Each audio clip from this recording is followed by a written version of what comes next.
اللہ مولانا العظیم قال النبی صلی اللہ علیہ وسلم من کان یؤمن باللہ والیوم الآخر فلیکرم جارہ ومن کان یؤمن باللہ والیوم الآخر فلیقلہ خیرا او لیصمت ومن کان یؤمن باللہ والیوم الآخر فلیکرم ضیفہ صدق رسولہ النبی الکریم الرؤوف الرحیم اللہم نور قلوبنا بالقرآن وزین اخلاقنا بالقرآن وادخلنا الجنة بالقرآن ونجنا من النار بالقرآن قال اللہ تعالی وتبارک فی شان حبیبہ مخبرا وآمرا ان اللہ وملائکتہ یصلون علی النبی یا ایہا الذین آمنوا صلوا علیہ وسلموا تسلیما اللہم صلی علی سیدنا و مولانا محمد وعلی آل سیدنا و مولانا محمد وبارک وسلم وصلی علیہ الصلاۃ والسلام علیک یا سیدی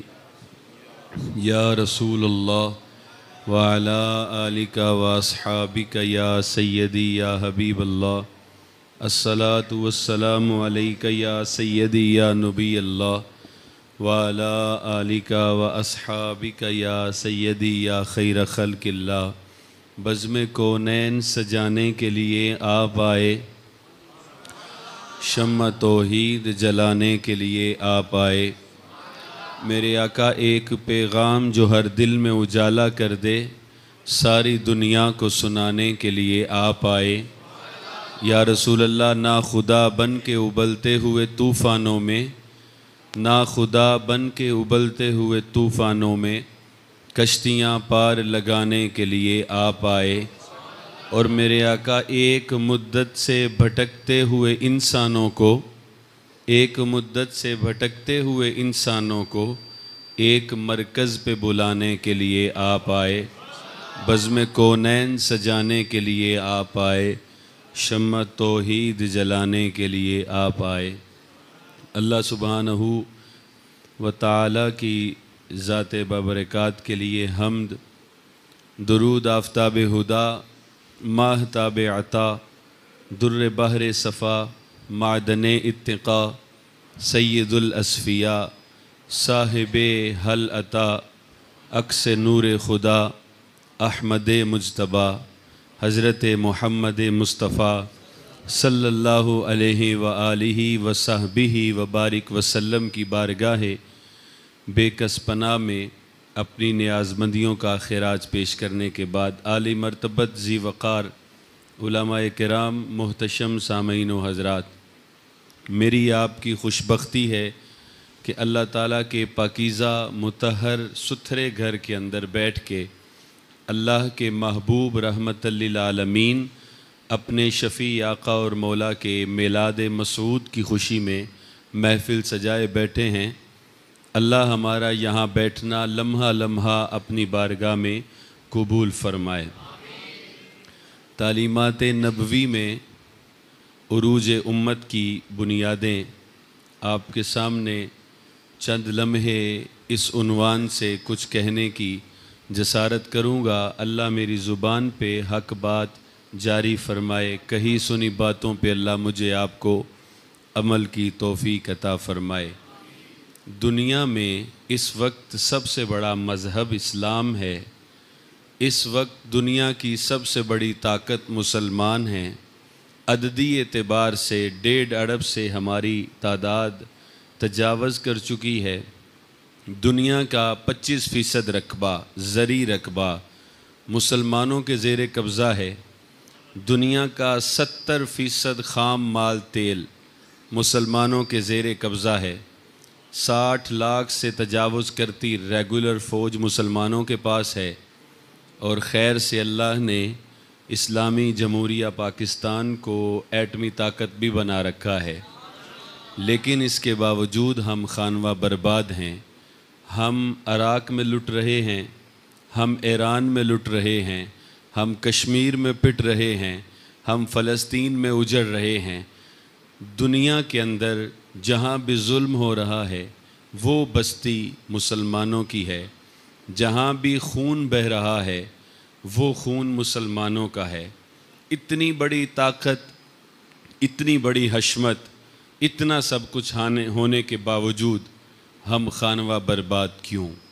حالانکہ ہماری تاریخ وہ تاریخ ہے کہ کسی مذہب کے پاس اتنا روشن باب نہیں ہے کہ ہم 305 میدان میں اترے تھے اور اس وقت کی سپر پاور کو پٹخ کے رکھ دیا تھا، لیکن بات سمجھ ایک ہی آتی ہے، ان کے پاس ہماری طرح طاقت بظاہر نہیں تھی، لیکن سب سے بڑی طاقت ایمان ان کے پاس تھا، توکل ان کے پاس تھا، مصطفیٰ کی نگاہ کرم ان کے پاس تھی، اور عمل کی دولت ان کے پاس تھی۔ دنیا کے اندر جو عروج ملا وہ حضور کے دم سے عروج ملا۔ اگر آپ امت کی بات کریں تو امت تو ہے ہی میرے رسول کی، اور دنیا بنی ہی مسلمانوں کے لیے ہے، لیکن اگر آپ اس سے ہٹ کے بات کریں، رسول اللہ دنیا میں آئے تو صرف امت کو عروج نہیں ملا بلکہ انسانیت کو عروج ملا۔ انسان جو آج اپنے آپ کو عقل کل سمجھتا ہے، یہی انسان جہالت کے ان اندھیروں میں تھا کہ یہ چوپایوں کو اپنا خدا مانتا تھا، یہ کیڑوں مکوڑوں کو اپنا خدا مانتا تھا، یہ چاند کو چمکتا دیکھتا، اس کی نورانی کرنیں دیکھتا تو وہیں سر بسجود ہو جاتا اور کہتا اس کی روشنی پورے زمانے کو سیراب کر رہی ہے تو یہی میرا معبود ہے، اسی کے آگے سر بسجود ہو جاتا، ساری رات بندگی چاند کرتا، صبح سورج طلوع ہوتا، اس کی نوری کرنیں نکلتیں، جب وہ پورے جوبن پہ آتا تو یہی انسان ڈگمگا جاتا، اس سورج کے آگے سر بسجود ہو جاتا کہ یہی سورج طاقت رکھتا ہے، اگر یہ تھوڑی تپش اور برسائے تو زمانے کو جلا کے راکھ کر دے۔ انسان نے چوپایوں کو پوجا،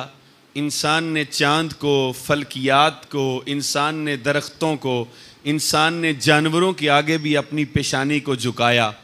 لیکن عقل نہیں آ رہی تھی، وہ شعور نہیں مل رہا تھا جو اللہ نے اس اشرف المخلوقات حضرت انسان کو دے کے بھیجا تھا۔ دنیا نے،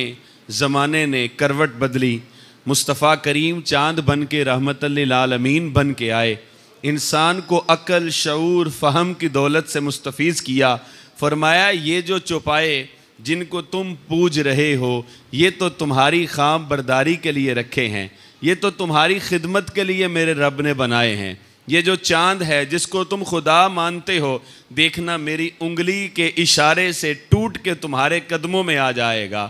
فرمایا یہ جو سورج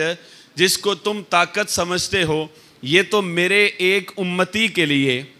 میرے ایک صحابی کی نماز کے لیے پلٹ کے واپس آ جاتا ہے، تم اس کو خدا مانتے ہو۔ تو یہی انسان جو جہالت کے اندھیروں میں تھا، جب حضور دنیا میں آئے تو اس کی کروٹ بدل گئی، عقل، شعور، فہم، ادراک کی دولت میسر ہوئی، پھر اس کی ٹون بدلی تو یہ کیا کہتا ہے، فرشتہ کہنے سے میری توقیر گھٹتی ہے، میں مسجود ملائک ہوں، مجھے انسان رہنے دو۔ کہاں یہ چوپایوں کو پوج رہا تھا، کہاں مصطفیٰ ملے، کہاں حضور کی ذات ملی، تو اس کی حالت یہ ہو گئی کہ کہتا اب تم مجھے فرشتے بھی نہ کہو۔ حضور کی مجلس لگی تھی، ایک شخص نے اسلام قبول کیا، رسول اللہ صلی اللہ علیہ وسلم نے فرمایا کہ مجھے بتاؤ دور جہالت کا کوئی قصہ سناؤ، تو وہ صحابی تھے، انہوں نے کہا یا رسول اللہ ابھی ایمان قبول کیا ہے، کہا یا رسول اللہ دو ایسے واقعات ہیں، ایک سوچتا ہوں تو میری ہنسی نہیں رکتی ہے، ایک سوچتا ہوں تو میری آنکھوں سے آنسو نہیں تھمتے ہیں۔ حضور نے کہا دونوں بیان کرو، کہا یا رسول اللہ تاجر تھا، لمبا لمبا سفر کیا کرتا تھا، تو میں اپنا توشہ دان بھی ساتھ رکھتا تھا، تو میں خدا کو پوجتا تھا، وہ خدا جو بت بنا کے ہم ساتھ رکھتے ہیں۔ تو فرمایا جب میں توشہ دان تیار کرتا تو میں آٹا گوندھ کے اپنا خدا بھی اسی آٹے سے تراش لیتا، اس کی مورتی بھی وہ بنا لیتا، میں کہتا کہ یہ میرا سفری خدا ہے اور اس کو اپنے توشہ دان میں رکھ لیتا۔ کبھی کبھار سفر لمبا ہو جاتا، تواتر لمبا ہوتا تو میں یہ سمجھتا کہ اب توشہ دان جب ختم ہونے کے قریب ہوتا تو میں کیا کرتا، اسی خدا کو جو آٹے سے بنایا ہوتا ہے، جہاں وقت عبادت آتا اسی خدا کی پوجا بھی کرتا تھا، لیکن جب بھوک تنگ کرتی، توشہ دان خالی ہوتا تو خدا کو توڑتا، اس کو پیستا، دوبارہ آٹا بناتا، اس کی روٹی پکا کے کھاتا اور پھر اس کو فضلے کے ڈھیر پہ پھینک دیتا۔ یا رسول اللہ، میری عقل ماری گئی تھی کہ جس خدا کو میں خود بنا رہا ہوں، خود تراش رہا ہوں، اسی کی میں پوجا کرتا ہوں، پھر میں اسی کو گندگی کے ڈھیر پہ بھی پھینک آتا ہوں، لیکن عقل نہیں تھی۔ آج آپ کے دامن سے وابستہ ہوئے ہیں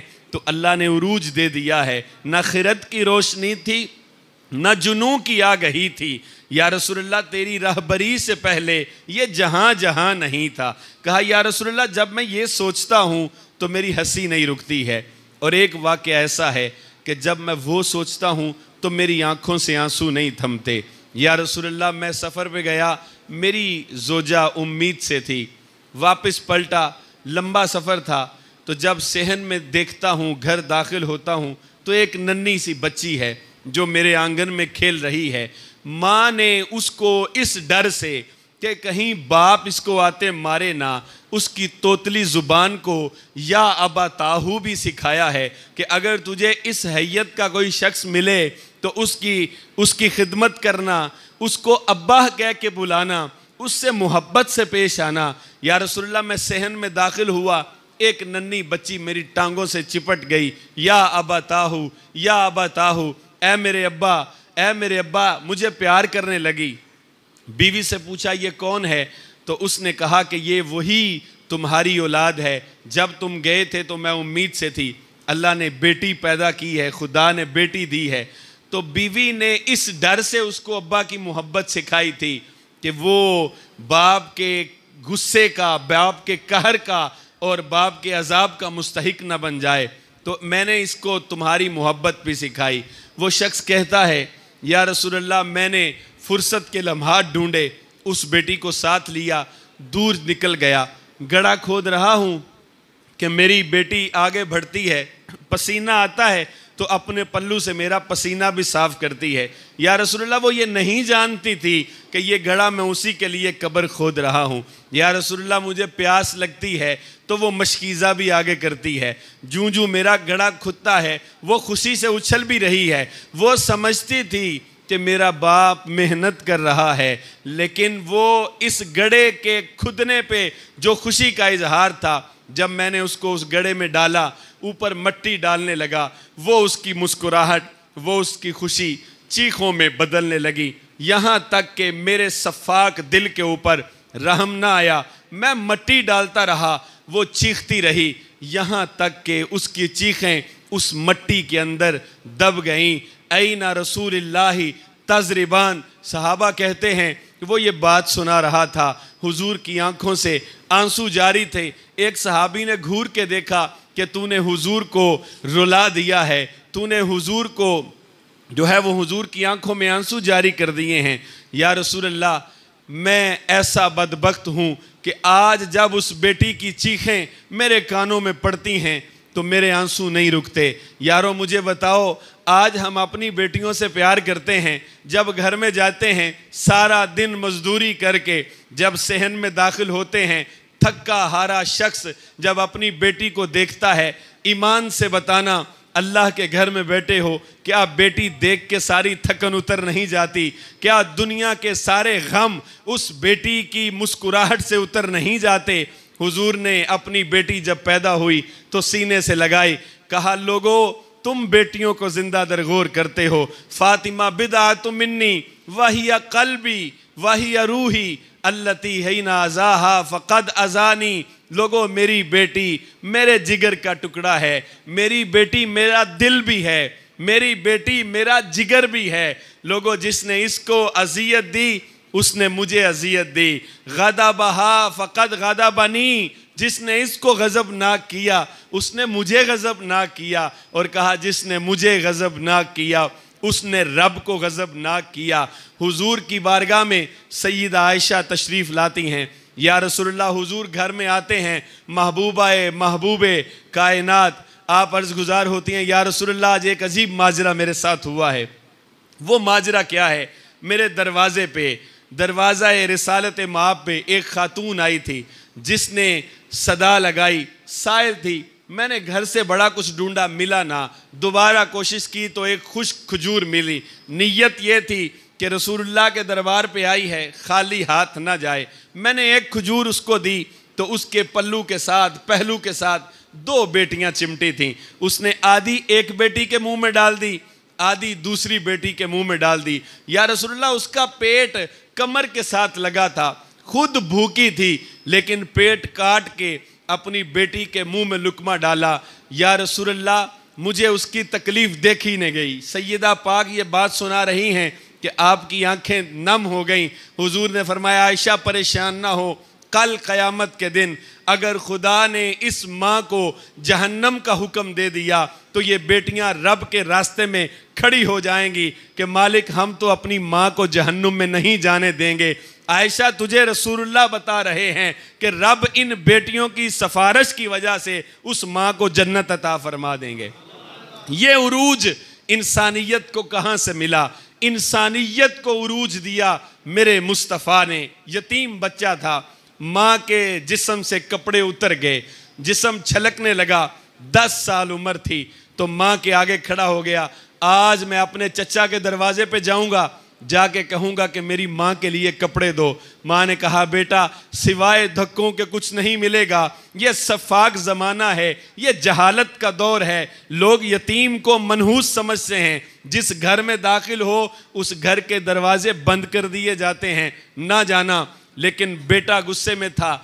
چچا کے دروازے پہ گیا، دستک دی، چچا باہر آیا، پیچھے پیچھے اس کی زوجہ بھی آئی۔ اس نے کہا میری ماں جو آپ کی بھابھی لگتی ہیں، میں آپ کے بھائی کی نشانی ہوں، اس کے جسم پہ کپڑے بھی نہیں ہیں، آپ کپڑے دے دیں۔ تو اس چاچی نے دھکا دے کے نکال دیا، خبردار میرے دروازے پہ نہ آنا، تیرا منحوس سایہ میرے بچوں کو بھی یتیم نہ کر دے۔ وہ بچہ روتا روتا اپنے گھر کی جانب آ رہا تھا، راستے میں ایک شخص ملا، بیٹا کیوں رو رہے ہو؟ کہا اپنے مقدر پہ رو رہا ہوں، یتیمی نے مار دیا ہے، غریبی نے بے آسرا کر دیا ہے، آج باپ کا سایہ سر پہ نہیں ہے تو معاشرہ قبول ہی نہیں کر رہا۔ تو کہا بتاؤ تمہیں ایک در بتاتا ہوں جہاں سارے قبول کیے جاتے ہیں، جہاں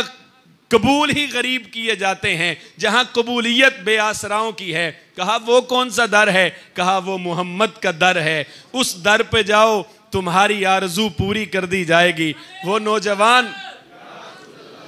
نوجوان جانے لگا تو کہا پہلے ماں کی اجازت لے آؤں۔ ماں کے پاس پہنچا، کہا بیٹا کیا ملا؟ کہا حسرت کے سوا کچھ نہیں ملا، شب ہجر کی یہ سختیاں میں کس کس کو بیان کروں، میں کیا بتاؤں کہ مجھے وہاں سے کیا ملا ہے ماں، لیکن مجھے کسی نے بتایا ہے کہ کھجوروں کے جھنڈ کے اندر ایک شخص ایسا ہے جو لوگوں کی مرادیں سنتا ہے، جو بے آسراؤں کا سہارا ہے، جو یتیموں کا مداوا گھر بن کے آیا ہے، جو خود یتیم تھا لیکن یتیم پرور بن گیا ہے، تم اجازت دو تو اس کے دروازے پہ چلا جاؤں۔ تو ماں نے کہا بیٹا اس کے پاس نہ جانا، سنا ہے جو چلا جاتا ہے دین بھی چھین لیتا ہے، ایمان بھی لے لیتا ہے۔ کہا ماں کیا کروں، تیرا جسم دیکھوں یا اس کی بارگاہ میں نہ جا کے ایمان بچاؤں؟ میں تجھ سے وعدہ کرتا ہوں میں اس کے خدا کو نہیں مانوں گا، میں بتوں سے بے وفائی نہیں کروں گا۔ ماں کے آگے ضد کی تو وہ بیٹا دربار رسالت مآب میں آیا، حضور کے سامنے کھڑا ہے، سب سے پہلا سوال کیا کیا کہ سنو میں تمہارا دین قبول نہیں کروں گا۔ کالی کملی والے سرکار مسکرائے، باہیں کھول دیں، کہا بیٹا نہ قبول کرنا، حاجت بتاؤ۔ ماں بھی پیچھے پیچھے آ رہی ہے کہ کہیں بیٹا لٹ نہ جائے۔ کہا دین قبول نہیں کروں گا، ماں سے وعدہ کر کے آیا ہوں لیکن مجبور اتنا ہوں کہ تیرے در پہ کھڑا ہوں، میری ماں کے جسم پہ کپڑا نہیں ہے، جسم جھلک رہا ہے، میں اپنی ماں کے بدن پہ کپڑے کے لیے تمہاری بارگاہ میں آیا ہوں۔ وہ محمد عربی جو گوہر مراد بن کے آئے تھے، اپنی کالی کملی والی چادر اتاری، اس بیٹے کو دی، کہا جا اپنی ماں کے جسم پہ دینا۔ بیٹے نے قبول کی، خوشی خوشی واپس پلٹتا، سوچتا ہوگا کہ میں کس معاشرے میں ہوں، میں کہاں دھکے کھا رہا ہوں، چچا دھکے دے رہا ہے، محمد کپڑے دے رہا ہے۔ پلٹا، ماں سامنے کھڑی تھی تو جلدی جلدی بولا، ماں میں نے دین قبول نہیں کیا، میں نے پہلے کہا تھا بتوں سے بے وفائی نہیں کروں گا۔ ماں نے کہا بیٹا اب ہی تو سمجھ آئی ہے، سب کچھ اسی سونے کے اوپر تو قربان کرنا ہے، تو بھی دین قبول کر لے، میں بھی دین قبول کر لیتا ہوں۔ تو صاحب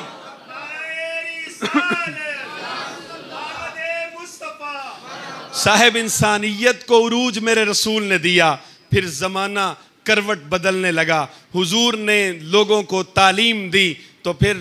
کروٹ بدلی، دور جہالت سے لوگ روشنی کی جانب آئے۔ پھر ہم نے وہ دور بھی دیکھا کہ امیر المومنین ہیں، 22 لاکھ مربع میل پہ حکومت کرتے ہیں، اور دعویٰ کیا ہے کہ میری سلطنت کے اندر کوئی بھوکا نہیں سوئے گا، اس لیے کہ میں محمد عربی کا غلام ہوں۔ ساری رات مدینے کی گلیوں میں گشت دیتے تھے، لوگ عمر ابن خطاب کے نام سے جانتے تھے، کافر اس کے نام سے بھی ڈرتا تھا، شیطان اس کی راہ میں بھی نہیں آتا تھا، لیکن عاجزی یہ تھی، محمد کی تعلیم یہ تھی کہ وہ جس گلی سے گزر رہے ہیں اندر سے بلکنے کی آواز آ رہی ہے۔ دروازے پہ دستک دی، پوچھا من دکل باب، کہا دروازہ کھولو، حاجت پوری کرنے آیا ہوں۔ دروازہ کھولا تو بڑھیا سامنے نکلی، پوچھا کیوں بچے رات کے پچھلے پہر رو رہے ہیں؟ کہا اس لیے رو رہے ہیں عمر کی جان کو رو رہے ہیں۔ کہا عمر نے تیرا کیا بگاڑا ہے؟ کہا اسی نے تو بگاڑا ہے،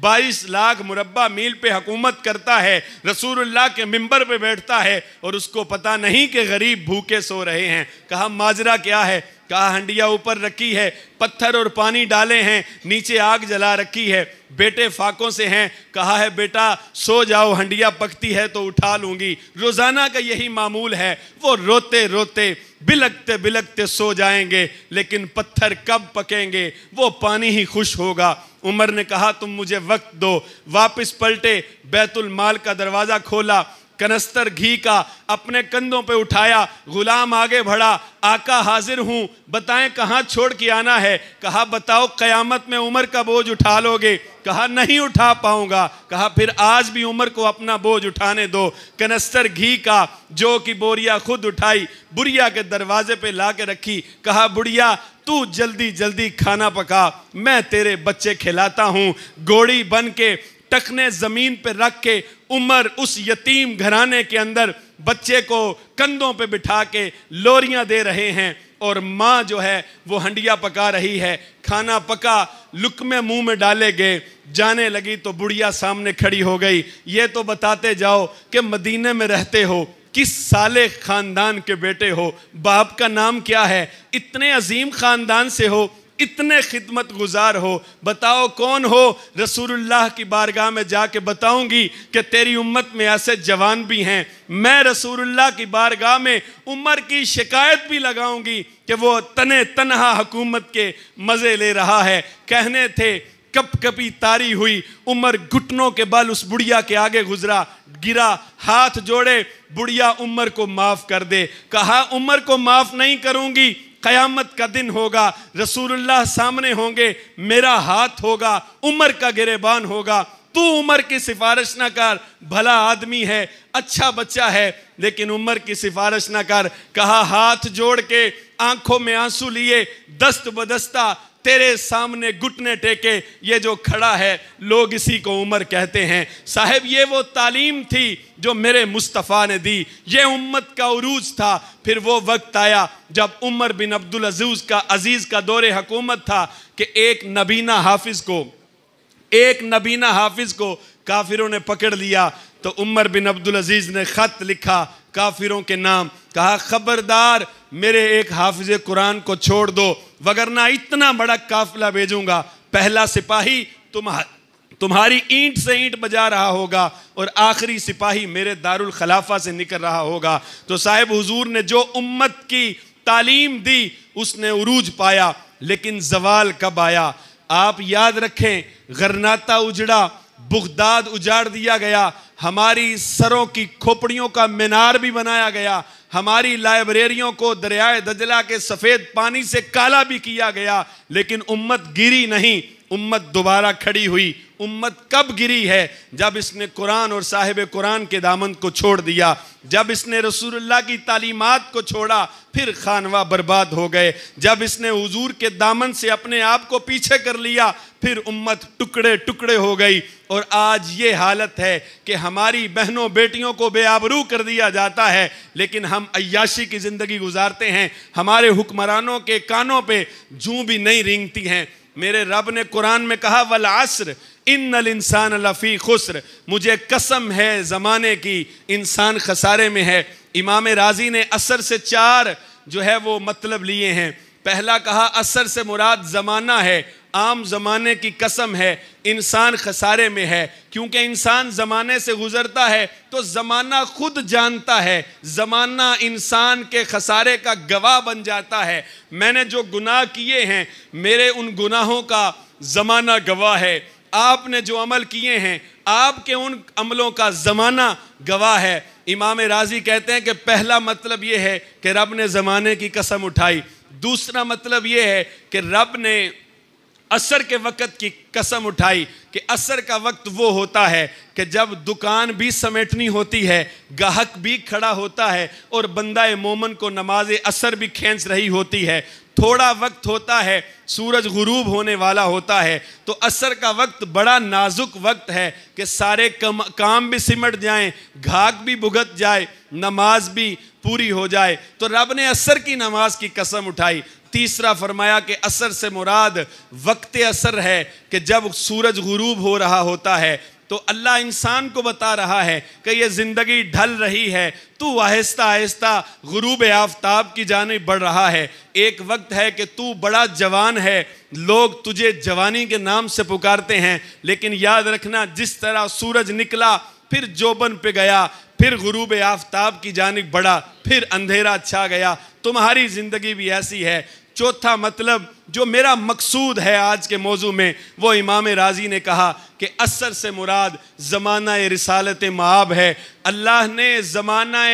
رسالت مآب کی قسم اٹھا کے انسان کو مخاطب کر کے کہا کہ انسان مجھے محمد کے زمانے کی قسم ہے، انسان خسارے میں ہے، اس لیے کہ جو مصطفیٰ سے دور ہو گیا وہ خسارے میں چلا گیا۔ بچے گا وہی، باقی وہی رہے گا، عروج اسی کے پاس رہے گا، بانک پن اسی کے پاس رہے گا جو محمد عربی کے زمانے کے ساتھ جڑ جائے گا۔ ساری کامیابیاں، ساری کامرانیاں، سارے عروج، سارے فخر، سارے اعجاز، کہا وہ مصطفیٰ کے دامن سے ہیں، وہ مصطفیٰ کی سیرت میں ہیں۔ مصطفیٰ سے جو جڑ جائے گا، فرمایا وہ انسان خسارے میں نہیں رہے گا۔ ہم نے تو نہیں دیکھی،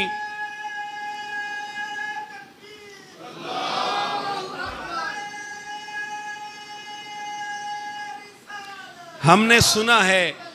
سنا ہے کہ ایک ایسی چکی ہوا کرتی تھی کہ جس کی درمیان میں ایک طرف کلی لگی ہوتی تھی، دوسری طرف پتھر پڑا ہوتا ہے، اور وہ دانے اس پتھر کے اوپر جب چکی پہ ڈالے جاتے تھے، جو دانہ پتھر کے نیچے آ جاتا تھا وہ پیس دیا جاتا تھا، اور جو دانہ وہاں سے گھسک کے اس کلی کے ساتھ لگ جاتا تھا اس کو پتھر پیستا نہیں تھا۔ اللہ قرآن میں ہمیں سمجھا رہا ہے دنیا میں دنیا کی چکی سے بچنا ہے تو گنبد خضرا کی کلی کے ساتھ تمہیں جڑنا پڑے گا، اور اگر تم گنبد خضرا کے مکین سے جڑ جاؤ گے یہ دنیا تمہیں پیس نہیں سکے گی۔ کامیابی کی ضمانت مصطفیٰ ہیں، کامیابی کی ضمانت مصطفیٰ ہیں، کامیابی کی ضمانت مصطفیٰ ہیں۔ آج اس میلاد کی سہانی گھڑیوں میں جہاں ہم خوشیاں منا رہے ہیں، یہ ہمارا مقصود ہے کہ ہم حضور کو رحمت مان کے، رحمت للعالمین مان کے خوشیاں منا رہے ہیں۔ وہاں آج یہ عہد بھی کرنا ضروری ہے، جس طرح باہر کمکمے لگے ہیں، ایک دل کے اندر بھی محمد کے نام کا دیا جلاؤ۔ جس طرح باہر جھنڈے لگائے ہیں، ایک جھنڈا سیرت رسول عربی کا اپنے دل پہ بھی سجاؤ کہ ہمارا اندر بھی روشن ہو جائے، ہمارا باہر بھی روشن ہو جائے۔ پھر جب قبر میں رسول اللہ آئیں گے فرشتے پوچھیں گے بتاؤ دنیا میں کیا کہا کرتے تھے، تو بتانا نہ پڑے، زبان خود بخود کہے میں تو دنیا میں کہا کرتا تھا بالغ العلا بکمالہ کاشف الدجا بجمالہ حسنت جمیع خصالہ صلو علیہ وآلہ۔ لوگ کہتے ہیں بتاؤ کس طرح تم مصطفیٰ کا سامنا کرو گے؟ میں کہتا ہوں میں تو اس طرح کروں گا، جب حسان بن ثابت منبر پہ بیٹھے تھے مصطفیٰ سامنے تھے، یہ میری بھی اور تمہاری بھی آرزو ہونی چاہیے کہ قبر میں جب تیسرا سوال ہوگا، اگر ہم حضور کی سیرت پہ عمل کر کے میلاد منا رہے ہوں گے پھر بتانے کی ضرورت نہیں پڑے گی، پھر زبان جاری ہوگی خود بخود فرشتوں کے سامنے وَأَحْسَنُ مِنْكَ لَمْ تَرَ قَطُّ عَيْنِي۔ فرشتے پوچھیں گے بتاؤ کیا کہا کرتے تھے؟ میں کہوں گا خلقت مبرئا من کل عیب کأنک قد خلقت کما تشاء۔ اگر عربی نہ آتی ہوئی تو پیر مہر علی شاہ کا وہ لہجہ ادھار لیں گے، زبان کہے گی مکھ چند بدرشا شانی یہ متھے چمک دی لاڈ نورانی یہ کالی زلف تے اکھ مستانی یہ محمور اکھیں ہن مد بھریاں ما احسن کا ما اجمل کا۔ کتھے مہر علی کتھے تیری ثنا گستاخ اکھیں ہن مد بھریاں۔ میرے بھائیوں میلاد مسعود کے بابرکت مہینے میں 12 روزہ تقریبات میں آ رہے ہیں، عہد کر کے جائیں، نیت کر کے جائیں، دعا مانگ کے جائیں کہ مالک جییں بھی مصطفیٰ کے لیے مریں بھی مصطفیٰ کے لیے۔ جس طرح ظاہری میلاد منا رہے ہیں ایک دن آنکھیں بند کر کے جھک کے اپنا محاسبہ کریں اور پھر نیت کریں، جس طرح ہم ڈنکے کی چوٹ پہ میلاد منا رہے ہیں اسی طرح ڈنکے کی چوٹ پہ سیرت کو بھی اپنا لیں گے، اسی زندگی کا مقصد پورا ہو جائے گا۔ آفتاب زندگی کی ایک شعاع اولی نور سے تیرے فلک روشن درخشاں ہے زمین، یا رسول اللہ تیری ہستی روشنی کا ایک حسین مینار ہے، ہر کرن جس کی نشانے منزلوں دنیا ودی۔ میرے آقا تیری نظروں نے تراشے ظلمتوں کے آفتاب، پاؤں تیرے چوم کے ذرے بنے ماہ و تاب۔ اے غریبوں کے سہارے، اے غریبوں کے سہارے، اے یتیموں کی مراد، محسن انسانیت تجھ سا کوئی نہیں، تجھ سا کوئی نہیں۔ اللہ تعالیٰ اس مجلس خاص کو سجانے والوں کو دارین کی سعادت نصیب فرمائے، جو کہا سنا اللہ اپنی بارگاہ میں قبول فرما کے عمل کی سعادت عطا فرمائے۔ وآخر دعوانا ان الحمد للہ رب العالمین۔